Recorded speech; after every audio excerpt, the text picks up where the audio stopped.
o assunto é finanças e planejamento familiar, ele é uma das figuras mais lembradas do país. Aos 33 anos de idade, já podia se dar ao luxo de se declarar aposentado. Já tem 14 livros publicados que já venderam mais de 1.700.000 exemplares. Dentre eles, o mais vendido, Casais Inteligentes Enriquecem Juntos. O nosso convidado de hoje é o consultor financeiro Gustavo Cerbasi.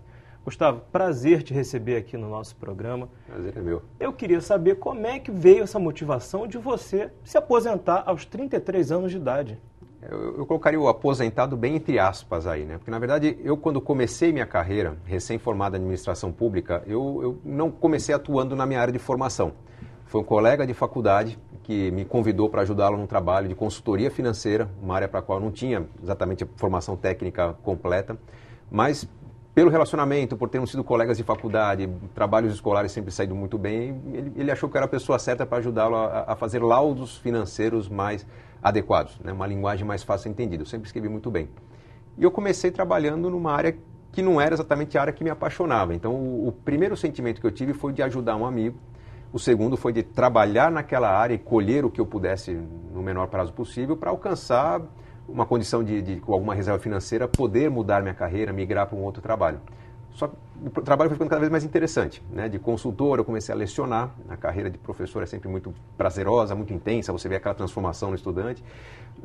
De professor, aos poucos foi chegando a oportunidade de eu escrever um primeiro livro e comecei a ser reconhecido como professor, então ganhar prêmios de professor homenageado e tal. A coisa foi andando num ritmo que eu me via cada vez mais aprofundado numa profissão que eu não entendia como a minha. Me dediquei muito, porque o que eu tinha na cabeça é que eu tinha que aproveitar aquele momento da melhor fase possível, trabalhar bastante, poupar bastante para mudar de carreira. Então, o sentimento que eu fui formando foi o de acumular recursos para uma independência financeira. E com quantos anos você chegou a dizer, olha, a minha meta é se aposentar? Com quantos anos você se despertou para esse tema? Olha, foi por volta dos 26 anos de idade que eu comecei a fazer contas, que eu falei, olha, por volta dos 41 anos de idade, se eu acumulasse parte do que eu ganhava na época, o número que eu tinha na cabeça naquela época, nos 26 anos de idade, isso foi em 1996. Nessa época, basicamente, minha preocupação era... aliás, desculpa, 96 não, eu estava falando aqui em 2006, né, que eu teria conta ali para chegar numa situação de independência, dali 15 anos, ter uma liberdade financeira muito grande e, nessa liberdade, poder dizer não para trabalhos que eu não gostava e aceitar trabalhos que fossem mais prazerosos. O que aconteceu foi que eu fui muito feliz nas contas que eu fiz para reservar dinheiro no momento muito adequado. Houve um momento de turbulência no mercado financeiro. Eu acumulei recursos, consegui comprar um apartamento no começo da minha carreira. Esse apartamento foi vendido logo na sequência para fazer um caixa. E no momento que eu tinha um caixa disponível, a Bolsa de Valores estava num nível muito baixo. Foi a época da eleição do primeiro governo Lula, em 2002. Aquilo causou um tumulto no mercado, um medo do mercado, como se o Lula eleito fosse destruir o mercado de capitais. Havia todo um temor irracional na época, que fez os preços ficarem muito baixos. Eu comprei ações naquele período. Aquela compra de ações, no meu entender, era o investimento adequado para, em 15 anos, alcançar a independência financeira. E a boa compra, na verdade, se mostrou em um prazo muito mais curto, favorável, com uma multiplicação. Eu cheguei num patrimônio de R$1 milhão que eu imaginava ter aos 41, já por volta dos 33 eu tinha esse patrimônio. E o sentimento que eu tive foi de que eu poderia me aposentar, parar de trabalhar. O que aconteceu, na verdade, foi bem diferente, porque eu, podendo deixar de trabalhar, mas gostando já do que eu fazia como professor, eu pude dizer não para os trabalhos que eu não gostava e comecei a dizer sim para os trabalhos que me agradavam muito. Então, já que eu não precisava mais do dinheiro, eu poderia viver do dinheiro da minha aplicação financeira. Então, eu basicamente comecei a só aceitar trabalhos muito prazerosos. E foi aí que começou a vir uma satisfação muito grande pelo trabalho, um reconhecimento cada vez maior e demandas cada vez maiores, a ponto de eu chegar hoje no momento que eu trabalho mais do que na época que eu imaginava que eu iria parar de trabalhar um dia. Mas fazendo só o que eu gosto, porque eu tenho a liberdade de dizer não quando me vem um convite para um trabalho que não me interessa. E esse é o seu conceito de aposentadoria, né? Esse é o meu conceito de aposentadoria, é muito mais adequado chamar de independência financeira. Não necessariamente eu preciso ter um patrimônio milionário, né, uma poupança muito grande, mas a pessoa ter a liberdade de dizer não para trabalhos que não gosta e poder trabalhar quando tem oportunidade porque investiu na sua carreira é fundamental. E é isso que eu estimulo as pessoas a fazerem para a sua aposentadoria. Muita gente acha hoje que vai chegar aos 65 anos e parar de trabalhar. A gente vê que o aposentado de hoje, porém, ele chega aos 65 anos, faz as contas, percebe que não tem o suficiente e ele corre atrás do trabalho. E esse é um erro, né? O de correr atrás de uma solução pressionado pela necessidade. O ideal seria que as pessoas, desde cedo, desde a juventude, entendessem a aposentadoria não como um ponto final, mas sim como o ponto inicial de um momento da carreira em que eu passo a trabalhar para mim. E esse é o enfoque de quase todos os seus livros, né? Quanto mais cedo você começar a se planejar para a sua vida financeira, mais tranquilidade você vai ter no futuro. É que quanto mais cedo a pessoa começa, menor vai ser o esforço financeiro, porque o principal agente do enriquecimento não é o dinheiro que se aplica, o principal agente é o tempo que faz esse dinheiro se multiplicar. Então, o jovem que recebe seu primeiro salário, pode ser um salário mínimo até menos, meio salário mínimo, uma bolsa aprendiz, por exemplo, se ele tiver a consciência de que uma parte daquele dinheiro tem que ser reservada, é importante entender que aquele dinheiro, pouco dinheiro, vai ser multiplicado durante 400, 500 meses, e isso vai gerar um resultado muito interessante no futuro. Quando a pessoa, normalmente, hoje o brasileiro ele corre atrás do futuro, vai pensar em fazer poupança quando ele tem o primeiro filho. Normalmente isso já decorreu 12, 15 anos de carreira, ele já perdeu muito tempo, né, que poderia estar multiplicando um patrimônio aparentemente pequeno, mas já teria gerado bons resultados. Então, quando ele começa, não é que é tarde demais, mas começa a ficar caro demais cuidar do futuro no ritmo que seria ideal. Essa falta de planejamento do brasileiro, isso, na sua visão, está mudando?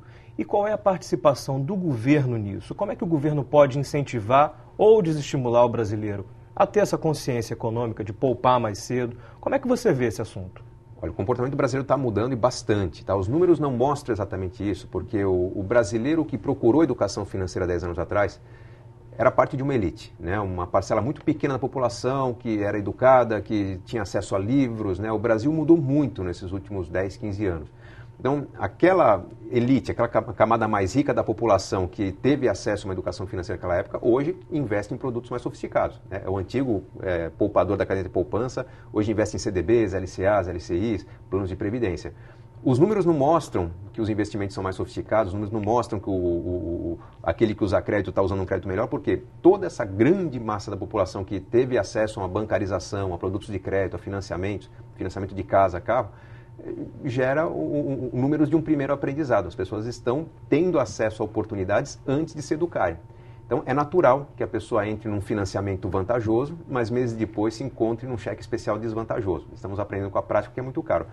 No meu entender, o papel do governo seria não só de estimular esse assunto na educação escolar, formal, eu acho que não necessariamente com uma disciplina, nós não temos espaço na grade curricular para uma disciplina, mas provocar um módulo interdisciplinar, né? Uma orientação às escolas que trabalhem isso, do professor de matemática, de biologia, do de química, ao de história e geografia, para que se entenda um pouco melhor esse papel do dinheiro, não só na geração de benefícios para a família, mas para a sociedade como um todo. Né? Quem consome bem, quem se endivida menos, a partir do momento que eu me endivido menos e levo menos dinheiro para o banco, eu pago menos juros para o banco, eu estou consumindo mais.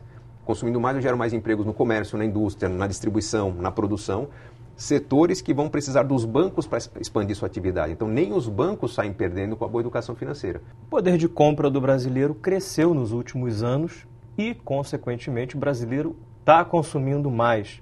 Quanto maior o salário, mais ele consome. Aí vem a pergunta, o brasileiro está esquecendo de poupar nesse momento de crescimento?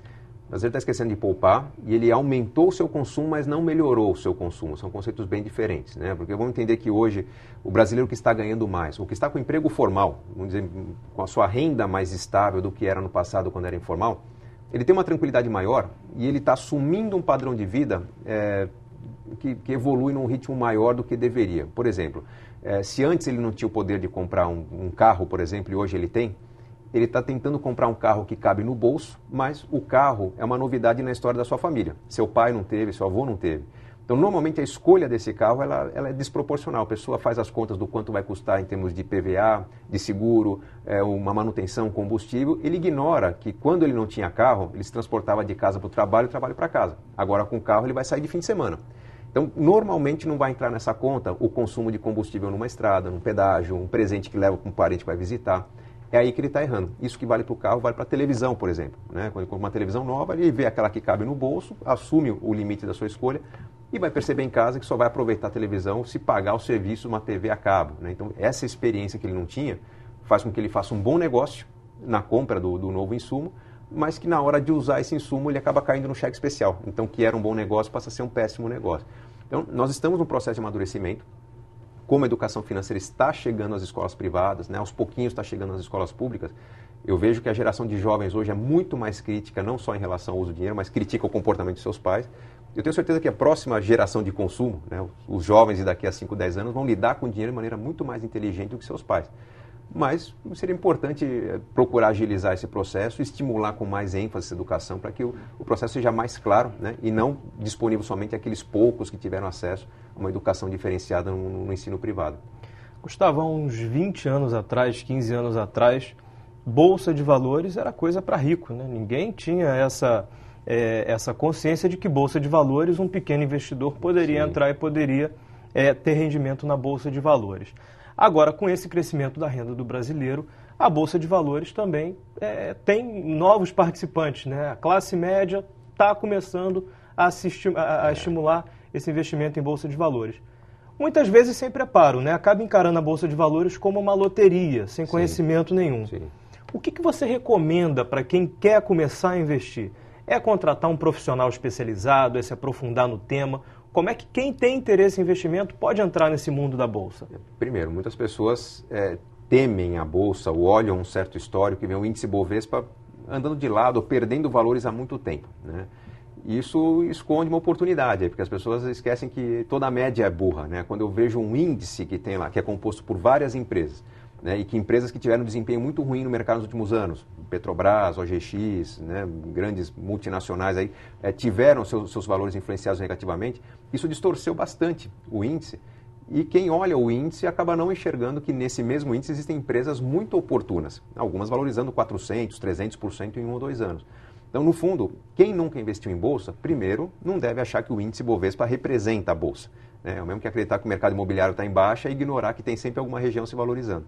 Então, o caminho para começar a investir, no meu entender, é se educando. Se hoje qualquer pessoa abrir conta em corretora de valores, vai encontrar cursos online gratuitos, vai ter simuladores, a própria BMF Bovespa, que é a Bolsa Oficial do Brasil, tem um simulador de investimentos em ações, você se cadastra ali, você recebe um valor de R$200 mil virtuais, você pode brincar com esse dinheiro acompanhando as cotações reais. E essa experiência virtual, ela é muito prática para o aprendizado. Então, se a pessoa depois de 3 ou 4 meses começa a perceber que ela está acertando mais do que errando, é hora dela começar a fazer pequenos investimentos de R$100, R$200, não para ficar rico, não para ganhar muito dinheiro, mas para exercitar a boa escolha. Porque qualquer investimento, pode ser bolsa, pode ser leilões, pode ser imóveis, só vai ganhar dinheiro quem se dedicar, quem se aprofundar e se envolver com aquilo. Então, eu preciso ter uma certa carga horária de dedicação para entender todos os truques do mercado, toda a linguagem do mercado, saber o que é oportunidade e o que é simplesmente uma venda muito comercial. Então, essa pessoa que exercitar por um bom tempo, quando se aproximar da aposentadoria, por exemplo, talvez nem tenha um patrimônio muito grande, mas pondo um patrimônio relativamente pequeno para trabalhar com envolvimento e com conhecimento, vai colher resultados que o investidor comum ocupado com o trabalho não consegue. Então, é questão de envolvimento para aprender bem. Tá certo. A gente vai fazer um pequeno intervalo e o Perfil volta daqui a pouquinho. Fique com a gente.